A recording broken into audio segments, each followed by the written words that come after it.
Salut les alchimistes, bienvenue dans cette nouvelle vidéo où je vais vous parler du scénario Les Machines Alchimiques, comment réussir à le gagner. Alors je vais vous parler un petit peu tout, le déploiement des figurines, l'installation des décors, des machines, des composants, les règles spéciales, voilà, tout un tas de trucs qui vont vous permettre de comprendre déjà le scénario et puis évidemment essayer après de le gagner face à votre adversaire.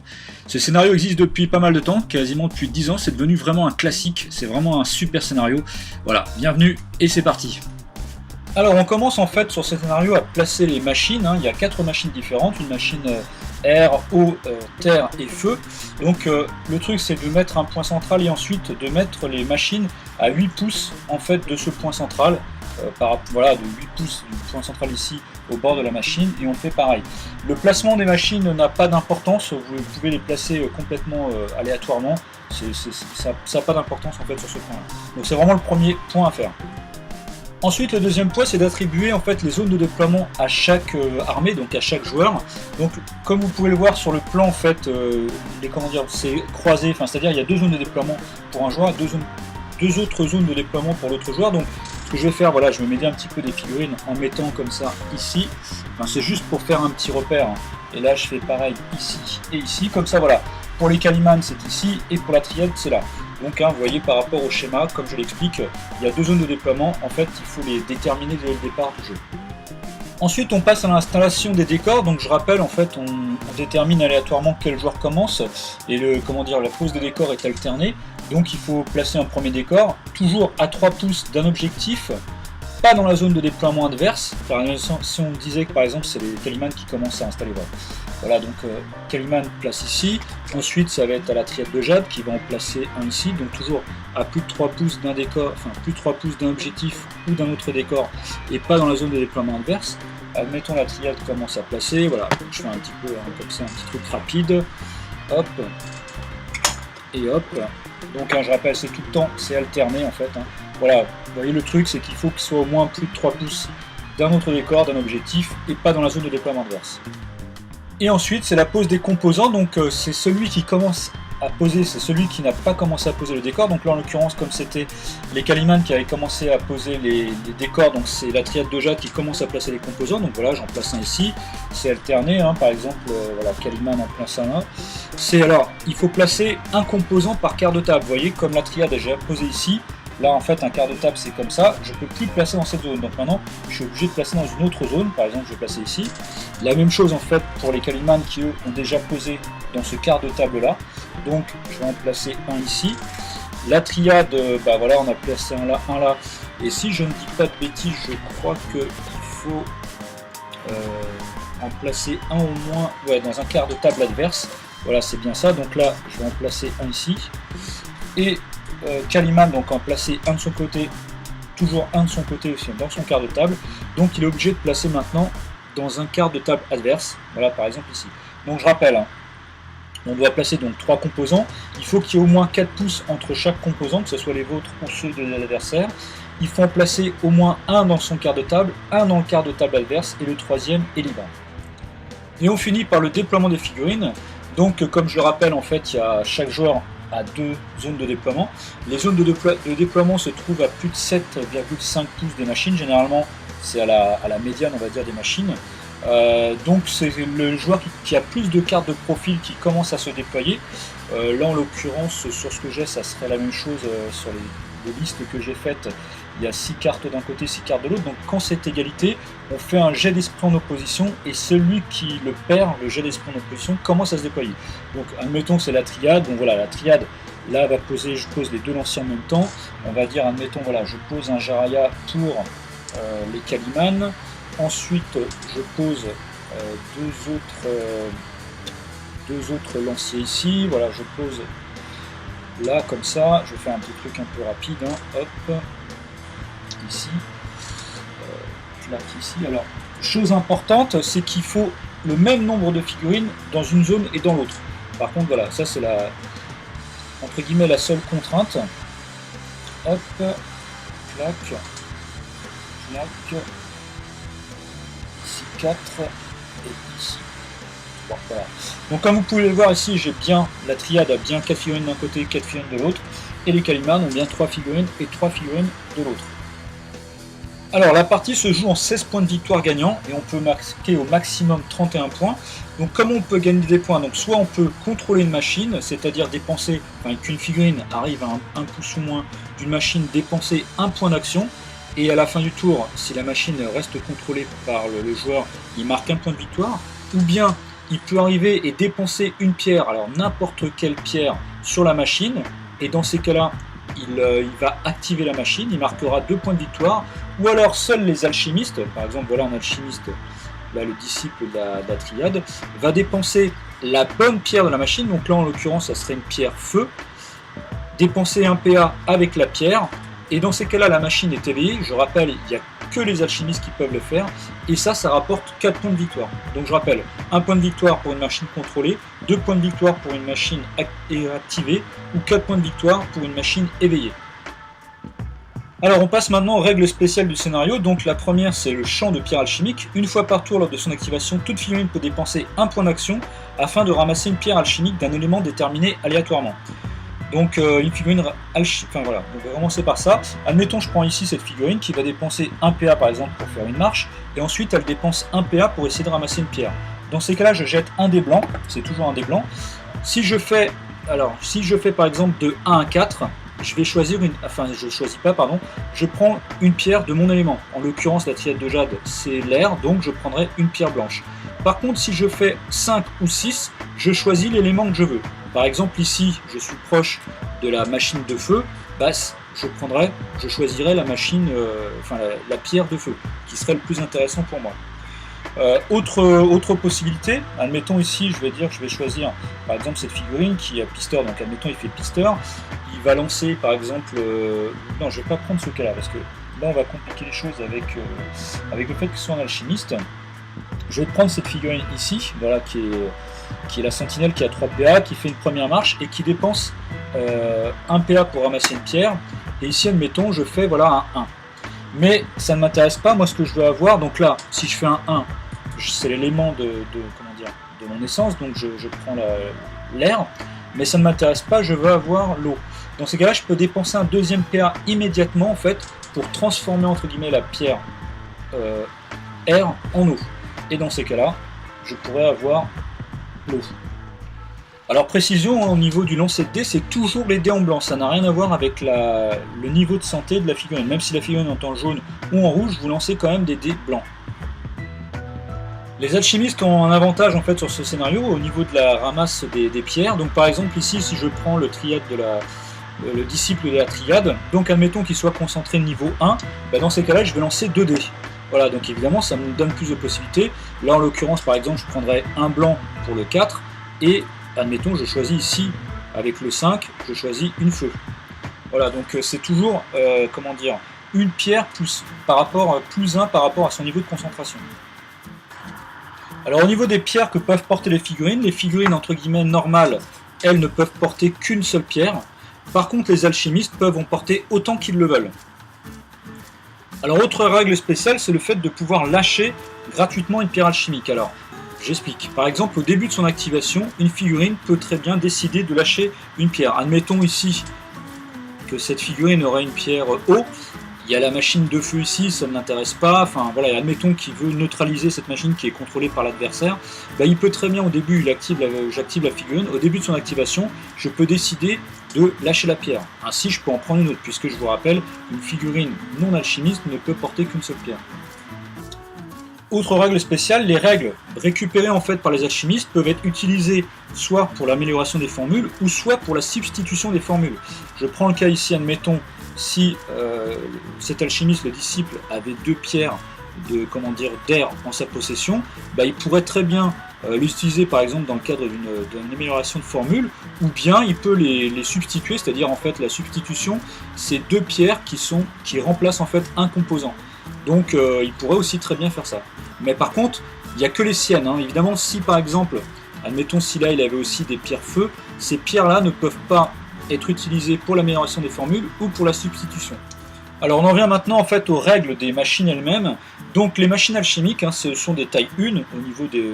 Voilà, par exemple ça peut provoquer aussi des couverts si on se fait tirer dessus ou quoi que ce soit. Voilà, ce sont des tailles 1 et elles sont neutres en début de partie. Alors la première chose en fait, c'est que vous pouvez, comme je disais tout à l'heure, contrôler une machine. Donc c'est-à-dire qu'une figurine qui se trouve à 1 pouce ou moins d'une machine peut dépenser un point d'action pour en prendre le contrôle. Dans ces cas, si vous faites ça, vous mettez un petit marqueur, un truc comme ça. Voilà, par exemple ici je mets un petit 1. Voilà, donc comme ça la machine elle est contrôlée par l'adversaire, enfin par le joueur. Et si l'adversaire en fait ne la neutralise pas, ça vous fera marquer un point de victoire à la fin du tour. Ensuite, l'activation d'une machine, donc comment dire, ici on peut dépenser un PA avec n'importe quelle pierre en fait pour activer la machine, et dans ces cas-là, ça fait marquer 2 points de victoire. Donc pareil, de la même façon, si votre adversaire ne vient pas neutraliser la machine durant le tour, vous marquerez 2 points de victoire à la fin du tour. Alors évidemment, quand vous dépensez le PA avec la pierre est détruite, voilà, mais vous avez activé la machine. Ensuite, il reste l'éveil de la machine. Donc là, il n'y a que les alchimistes qui peuvent le faire. Je le rappelle, il n'y a vraiment que les alchimistes. Donc là, soit vous dépensez un PA avec une pierre. Alors attention, il faut que ce soit la bonne pierre de la machine. Là, par exemple, ici, on est sur la machine feu. Il faut que l'alchimiste ait une machine feu. Ça ne peut pas être une pierre d'une autre essence. Donc il faut la bonne pierre et un PA. Et voilà, vous dépensez le PA avec la pierre qui est donc détruite. Et là, dans ces cas-là, vous marquez 4 points de victoire. Et si l'adversaire ne vient pas durant le tour neutraliser la machine, vous marquerez 4 points de victoire à la fin du tour. Alors, autre petite règle spéciale, c'est-à-dire que je prends le cas ici, vous pouvez très bien utiliser les pierres de l'alchimiste. Enfin, ici on est sur la machine R par exemple, donc admettons Feng Cao, il a des pierres R en sa possession dès le début de la partie, il peut très bien utiliser les pierres qu'il possède dès le début de la partie, dépenser un PA avec une de ces pierres pour éveiller la machine. Et dans ces cas-là, il marque 4 points de victoire à la fin du tour si l'adversaire n'a pas neutralisé la machine. Alors, comment neutraliser une machine? Je prends l'exemple ici, admettons, on aurait la derviche en fait, et qui aurait une pierre de feu. Voilà, va pouvoir arriver à 1 pouce ou moins de la machine, dépenser un PA avec la bonne pierre, c'est obligatoire, on ne peut pas avoir n'importe quelle pierre, c'est obligatoirement la bonne pierre en fait de la machine ici. Et admettons que cette machine là était contrôlée par la triade et qu'il avait activé donc avec la bonne pierre, avait activé avec une pierre, et puis voilà, il pouvait marquer 2 points de victoire. Ici la derviche dépense un PA avec la bonne pierre de la machine et comme ça réussit à neutraliser la machine. Évidemment la pierre est détruite. Alors on passe maintenant aux trucs et astuces en fait sur le scénario. Donc la première chose, ça va concerner évidemment les décors. Alors je prends le cas ici, admettons, lorsque la pose des décors, si vous prenez un décor ici et vous le placez comme ça vraiment en bord de terrain, ou alors un petit peu de manière à ce que la figure ne puisse pas passer ici, vous bloquez un petit peu son mouvement. Vous voyez ici, au lieu qu'elle puisse arriver directement lors d'une course, elle serait peut-être obligée de dépenser un peu plus de mouvement, et comme ça elle ne peut pas arriver directement en fait à la machine.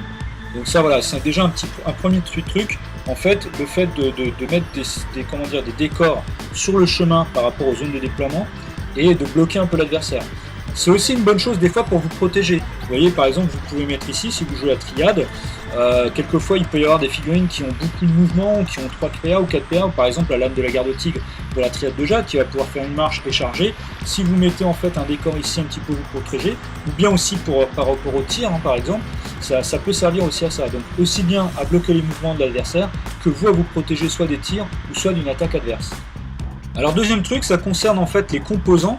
Donc là je dirais il faut vous débrouiller en fait, alors déjà d'une part bien anticiper au niveau de la pose des décors aussi, et c'est-à-dire les composants, essayer de les placer entre guillemets sur la route des machines. Vous voyez, admettons ici j'ai un alchimiste qui est ici, dans la phase déjà des décors, c'est de poser le décor, par exemple je le mets ici, et lorsque je vais placer le composant, de me débrouiller en fait pour le mettre ici afin que à la fin d'une marche je puisse récupérer gratuitement le composant. Donc il faut vraiment essayer de se débrouiller sur ça en fait par rapport aux alchimistes. Vous voyez comme par exemple ici j'ai un décor, il y a Feng Cao qui est ici, voilà, à la fin d'une marche il va pouvoir aussi récupérer ce composant.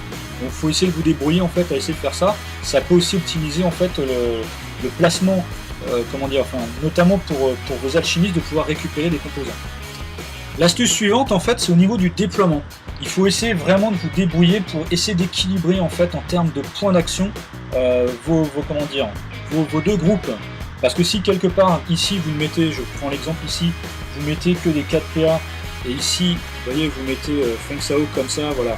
Là j'ai bien 4 figurines d'un côté, 4 figurines de l'autre, mais ici j'ai 8 PA, et ici j'en ai 4 et 3, 7 et 2, 9 et 2, 11. Donc j'ai 11 PA d'un côté et 8 de l'autre.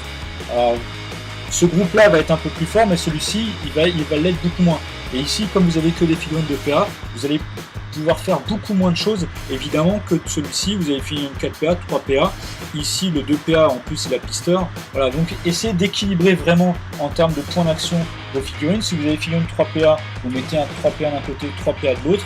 Il faut essayer vraiment d'équilibrer sur cette chose-là. Et au niveau des figurines de PA, le mieux est d'essayer de les placer du côté de la machine de votre essence. Je prends toujours le cas de la triade de jade. Ici, la machine de l'air est ici. Vous voyez, en fait, il va mieux falloir mettre plus de figurines de PA ici que de l'autre côté. Notamment, j'explique pourquoi. Parce que, en fait, ici, quand vous allez lancer un dé, vous allez forcément récupérer une pierre d'air, obligatoirement. Que vous fassiez 1 à 4 ou 5 à 6. Donc, ça sera plus facile ici. Vous n'aurez pas besoin d'un deuxième PA supplémentaire pour transformer la pierre en une autre essence. Donc vous aurez plus de facilité à avoir de l'air ici, vous aurez de l'air obligatoirement, et ça va être plus simple pour neutraliser, ou bien pour, notamment pour neutraliser, c'est ça qui va être vraiment le plus important. Donc vos figurines de PA, essayez de les placer plutôt, si quitte à choisir, à les placer plutôt du côté de là où vous avez votre machine à vous, celle de votre essence. Alors, autre astuce essentielle, si vous avez la possibilité, sur ce scénario, évidemment, de recruter un alchimiste. Voilà, ici on a Yesha, de l'autre côté, ici, on a Feng Sao, ici j'ai aussi le disciple. Évidemment, quand vous allez avoir un alchimiste, c'est les seuls qui peuvent éveiller la machine en dépensant la bonne pierre sur la bonne machine et qui peut faire éveiller la machine et donc marquer 4 points de victoire à la fin du tour. Il n'y a que les alchimistes, donc je peux que vous conseiller de recruter un alchimiste dans votre liste Hobbit. Autre astuce supplémentaire, il y a 4 machines, vous voyez sur le terrain, il y en a 4, jouez les 4 machines. Limitez-vous à jouer 3 machines.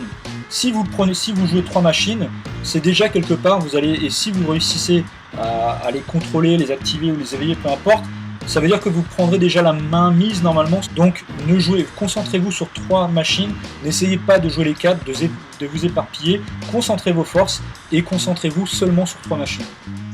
Alors évidemment, comme vous l'avez pu voir aussi depuis le début que j'explique ce scénario, tout le sel du jeu, c'est-à-dire que quand vous avez un alchimiste, ça va vous donner un avantage. Je dirais que si votre adversaire a des alchimistes, ce qui va être primordial pour vous, c'est d'essayer de vous en débarrasser le plus vite possible. Donc dès lors qu'il y a un alchimiste en face dans la liste adverse, il faut essayer de l'éradiquer, il faut essayer de le tuer, parce que c'est lui qui représente la plus grosse menace sur ce scénario. Alors autre astuce supplémentaire, c'est la dépense du deuxième PA pour la bonne pierre. Je prends le cas ici par exemple de Gardien Armadi, qui va lancer un dé par exemple, il va lancer un dé pour ramasser une pierre, et admettons il fait un 2. Donc dans ces cas-là, il va ramasser une pierre d'eau. N'hésitez pas à dépenser tout de suite un deuxième PA pour transformer votre pierre eau en la pierre que vous voulez, en l'occurrence la feu, puisque ça sera celle qui est la plus proche de votre figurine. Donc n'hésitez pas à dépenser ce deuxième PA, ça sert à rien de dépenser entre guillemets un PA pour avoir une pierre qui risque de vous servir à rien. Enfin tout dépend. Ça dépend, par exemple, lorsque vous dépensez une première pierre, vous allez pouvoir après ici la dépenser. Là il n'y a pas besoin de la bonne pierre pour activer la machine, et c'est ce qui vous fera marquer 2 points de victoire à la fin du tour. Mais par contre, si la machine elle est déjà activée, vous dépensez un premier PA et vous prenez, voilà, vous avez une pierre d'eau, transformez-la tout de suite, dépensez tout de suite votre deuxième PA pour avoir la machine, pour avoir la pierre feu, et c'est ce qui vous permettra de neutraliser la machine. Autre astuce, par exemple ici on est au début du tour, le gardien Armadi a une pierre d'eau et la machine est déjà contrôlée par l'adversaire. Cette pierre-là ne vous sert à rien, donc n'hésitez pas à lâcher la pierre gratuitement au début de l'activation si la pierre ne vous sert pas. Vous voyez, admettons je vais activer cette figurine, gratuitement je lâche cette pierre et tout de suite par exemple je peux relancer un dé. Voilà, donc là je fais un 1, ce qui fait que je reprends une pierre d'eau, je dépense tout de suite le deuxième PA pour la transformer en feu. Alors ce qui est important dans le scénario aussi, c'est de contrôler ou d'activer en premier, parce que vous n'avez pas besoin de la bonne pierre. Admettons ici, on est dans cette configuration, voilà, et là c'est la triade de jet de jouer. Par exemple ici, il va pouvoir faire une course, et à la limite dépenser un PA, voilà, il n'a pas besoin de pierre, il dépense un PA, et ainsi il a contrôlé la machine, voilà, il marquera un point de victoire. si vous faites ça en premier, ici, l'adversaire, il a obligatoirement, enfin il est obligé d'avoir la bonne pierre, donc d'avoir une pierre feu pour neutraliser la, comment dire, la machine. Donc vraiment le fait d'activer ou de contrôler en premier, eh bien ça, vous n'avez pas besoin, enfin si vous dépensez un PA, vous allez la contrôler, et puis en plus si vous voulez l'activer, que vous avez une pierre, admettons vous n'êtes pas obligé d'avoir la bonne pierre, admettons vous prenez une pierre de terre, et vous activez la machine, ça vous fera marquer par exemple 2 points de victoire dans le cas où vous l'activez avec une pierre, vous n'avez pas besoin de la bonne pierre, au contraire de la neutralisation où vous avez besoin de la bonne pierre. Donc vraiment activer ou contrôler en premier, c'est super important. Alors dernière astuce, c'est le déploiement des alchimistes, notamment pourquoi? Parce que si je prends ici par exemple l'alchimiste Feng Sao qui est ici, lui il va pouvoir faire par exemple une course comme ça, avec 2 PA, et le dernier PA, enfin le dernier PA il a encore 2 autres PA derrière, mais il peut dépenser un PA avec une de ses pierres et jouer directement la machine. Donc ça c'est super intéressant. Et ça c'est tout à fait possible avec un alchimiste qui est 4 PA ou un alchimiste qui est 3 PA. Parce que par exemple si Feng Sao n'avait que 3 PA, il pourrait faire une course et le dernier PA il dépense un PA avec une de ses pierres qu'il possède en début de partie pour éveiller la machine. Il marquerait 4 points de victoire à la fin du tour si l'adversaire ne la neutralise pas. Donc vous voyez, c'est au niveau des déploiements, bah évidemment votre alchimiste qui est 4 PA, il faut mieux le mettre plutôt dans cette zone-là que dans celle-ci, puisqu'ici il n'y a pas la machine d'air. La machine d'air est ici, donc là ça veut dire qu'il faut le mettre ici. Voilà, j'espère que cette vidéo vous aura plu et surtout que ça vous aura permis d'apprendre vraiment tous les trucs et astuces, etc. sur ce scénario qui est vraiment super. Et en attendant, je vous dis à bientôt pour une prochaine vidéo et n'oubliez pas le mot à crier très très fort. Alchemy!